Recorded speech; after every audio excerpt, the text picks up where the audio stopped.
It's day 7 of the police's search for Pastor Apollo Quiboloy.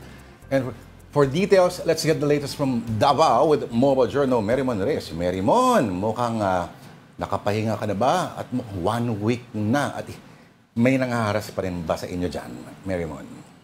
Nako, Lord and Denise, 7 days pero tayo kasi 5 days na tayo nandito. Siguro yung pahinga lang na nakukuha natin na ito yung umuwi tayo ng ating hotel. Pero still, ever since na nagkaroon itong parang pronouncement tungkol nga sa mga impormasyon na lumalabas ngayon tungkol sa paano ba yung nagaganap sa loob, yung paghuhukay daw, pagbubungkal sa ilalim ng katedral ng KOJC, hindi pa rin nawawala yung init pagdating sa interaction or engagement sa pagitan ng kawani ng media at saka ng miyembro nga ng simbahan ng KOJC. Pero kanina kasi nung naglibot tayo doon sa kahabaan ng CP Garcia National Highway, so far, medyo kalmado pa naman, relax pa yung paligid, pero nandoon pa rin talaga yung presensya ng pulisya. Meron pa rin barikada doon sa gate papunta sa dome ng KOJC. At the same time, hindi nga lang tayo nakakapasok sa loob ng compound, pero base sa mga litrato na ibinabahagi ng KOJC at saka nga ng medyang SMNI, meron pa rin cordon na barricade ng pulisya doon sa paligid nga ng katedral.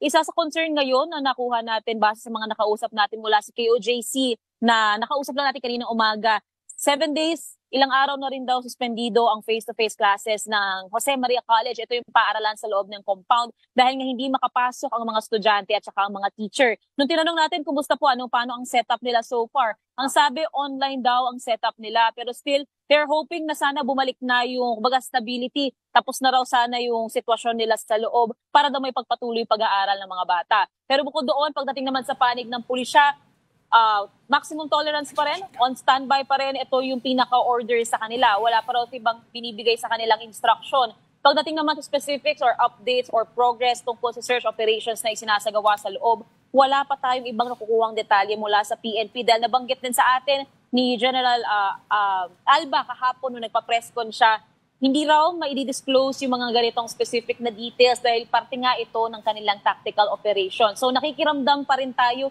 kung ano ba yung nangyayari sa paligid. Pero kasi kaninang bandang alas 9 ng umaga, may 2 helicopter ulit mula sa PNP ang naglibot.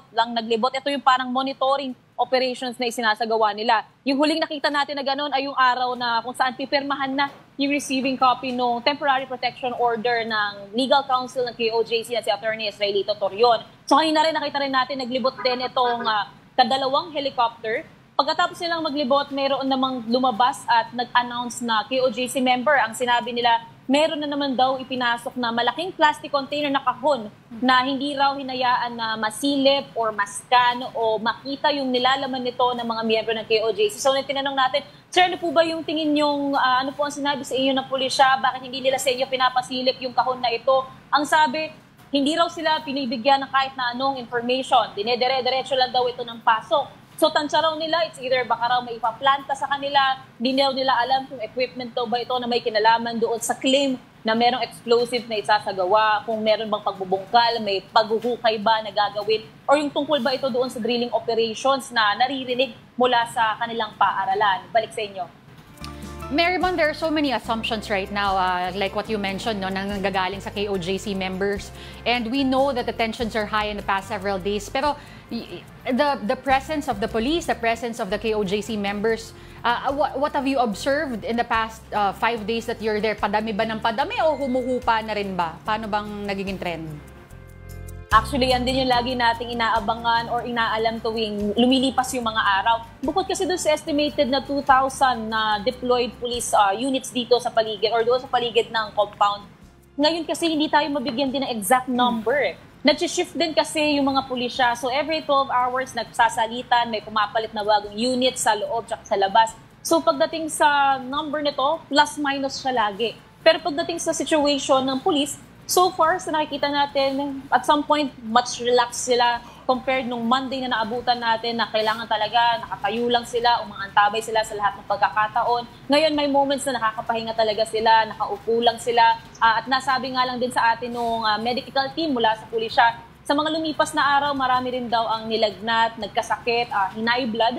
Kaya humingi rin sila ng response team mula pa sa ibang mga region pagdating sa medical response sa pulisya. Pero pagdating naman sa loob ng compound, ayon sa mga nakuha natin na information mula sa mga miyembro sa KOJC na nasa loob, andun pa rin daw, tuloy-tuloy pa rin ang pagpasok ng pulisya at nakakordon nga, nakapalibot pa rin itong mga pulis, lalong-lalo na doon sa katedral. Nung nakapasok kasi tayo sa loob ng compound para makita at ma-witness din yung press con ni Atty. Israelito, marami rin ang nakita nating pulis sa loob nito. Pero yun nga, wala na yung sinasabi na nilang tension. Wala tayong nakikitang parang oppression na nangyayari pa sa loob. At nung tinanong din natin kanina yung KOJC member na nag-anunsyo na merong ang kahon daw na ipinasok sa loob, sabi natin, "Sir, kumusta kayo ngayon dyan? Kasi hindi po makakapasok ang media, hindi pa namin kayo masilip. Ano po ang sitwasyon sa inyo sa loob dyan ngayon?" Ang nasabi niya naman, so far harmonious pa raw sila.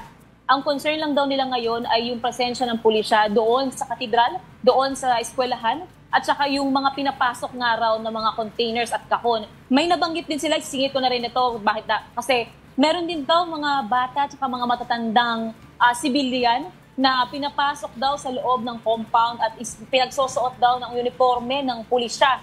Pero sa tansya raw nila ay hindi raw ito miyembro ng PNP o kaya ng Davao City Police. Pero ngayon, hinihintay pa natin yung panayam na pulisya kung ano nga ba itong nangyayari sa loob, ano yung mga nire-report na ka-questionable na sinasagawang protocol sa loob. Dapat kasi may press conference tayong pupuntahan kanina, nabanggit na kasi sa atin na mayroong press con dapat ng PNP, pero mukhang hindi siya natuloy. Pero siguro antabayanan pa natin kung meron pa tayong detalyeng makukuha. Lord Denise. Oo, Mary Mon, ito para maiba lang based sa interaction mo sa mga locals, no, mga Davaoenos, siguro sa hotel ninyo, sa mga kinakainan ninyo, kung saan man.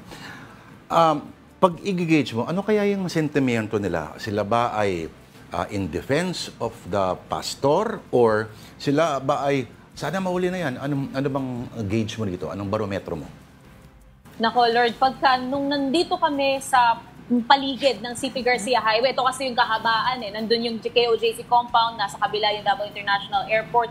Yung mga nakakausap kasi natin doon ay medyo, ang pinapakita nila sa atin ay hostility. Dahil alam nilang media tayo, lahat ng nababanggit nila ay puro pagsuporta kay Pastor Apollo Quiboloy, at the same time, pagtutugis sa mga miyembro ng media. Pag tinatanong natin sila, ano po ang masasabi ninyo sa mga nagaganap ngayon, sa mga nakikita ninyo? Iba sa kanila ang sinasabi, hindi na po namin kayo kailangan kausapin, binabaliktad nyo lang yung mga pangyayari dito, basta kami, sana kung matapos na lang ito kasi napakagulo na raw ng paligid. Pero pagka lumayo-layo naman tayo, yun nga lang, hindi pa tayo nakakuha ng reaksyon sa iba pang mga residente. Pero majority sa naging experience pa natin so far, ngayong 5 araw na nandito tayo sa Davao City, hostility. At saka may mga bumabatikos, marami tayong naririnig sa paligid habang ipinagpapatuloy natin yung coverage. Yun nga, bukod sa nahampas-hampas tayo ng placard tsaka ng payong ng ilang mga miyembro ng KOJC, hindi natapos yung mga bulyaw na narinig natin sa paligid. At hindi lang naman sa atin to nangyari, sa iba pa nating kawani sa media. So sana nga lang magkaroon na ng balanse at yung respeto mai-establish talaga natin, Lord Denise. Kung kailangan mong backup, Tita Denise mo, kung hampasan lang, hatawan ang usapan, Iwas violence tayo. Pero mag-ingat ka dyan, ha, Mary Mon? Mary Mon, marami ka pang dadalhin sa amin ng mga exotic na pagkain. Mag-ingat ka lagi. Okay, that was Moco Journal. Mary Mon Reyes reporting live from Davao City.